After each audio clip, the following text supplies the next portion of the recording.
Welcome to Business Reporter. I'm Louise People, and today I'm joined by Andy McKenzie, Marketing Director at Neopost.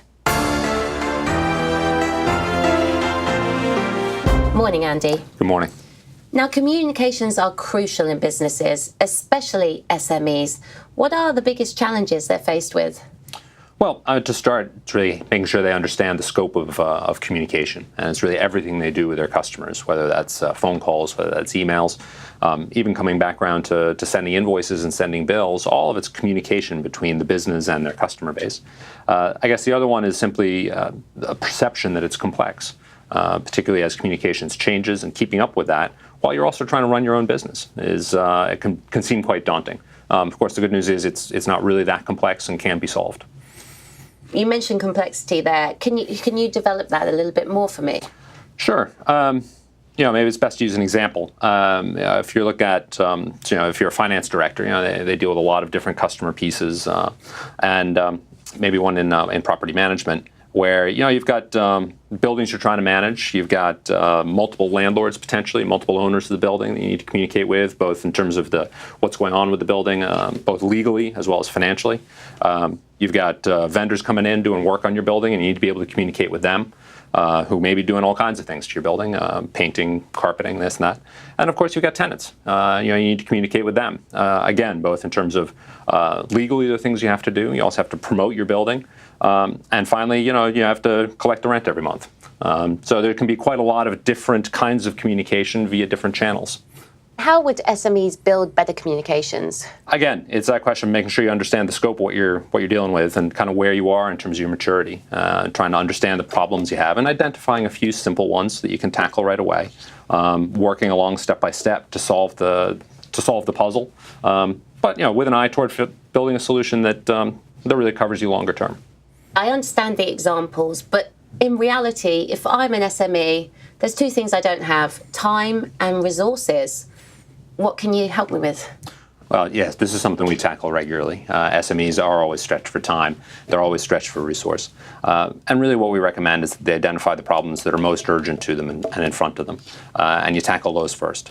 And then you move on to the next. And you progress everything in a step-by-step manner so you can fix the problems as you go along.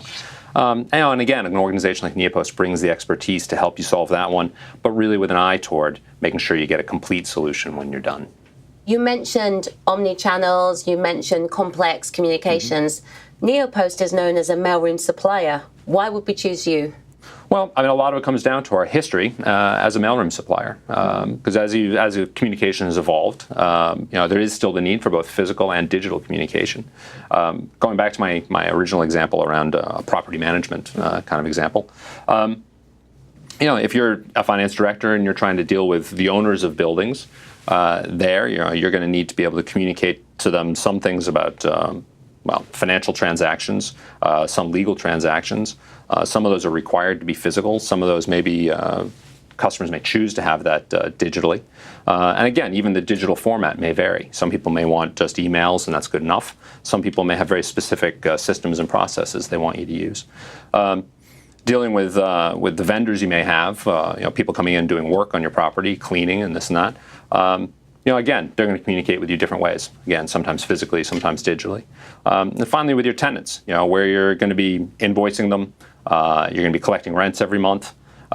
Those, again, depending on whether you're dealing with residential or commercial, you may be dealing with larger organizations that want you to invoice in a very specific way into a larger e-invoicing system. And you may have some who are quite small and just want a piece of paper that they can respond to.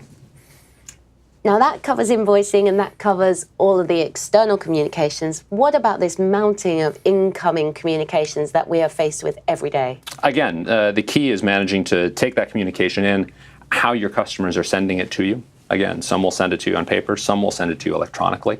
And electronic has lots of different flavors. Each time, the key is managing to extract the information you need out of that communication to get your business going. If that's an invoice that's coming in to you, you have to know how much you have to pay, and you have to know who you have to pay. Maybe you need to capture a purchase order number, something like this.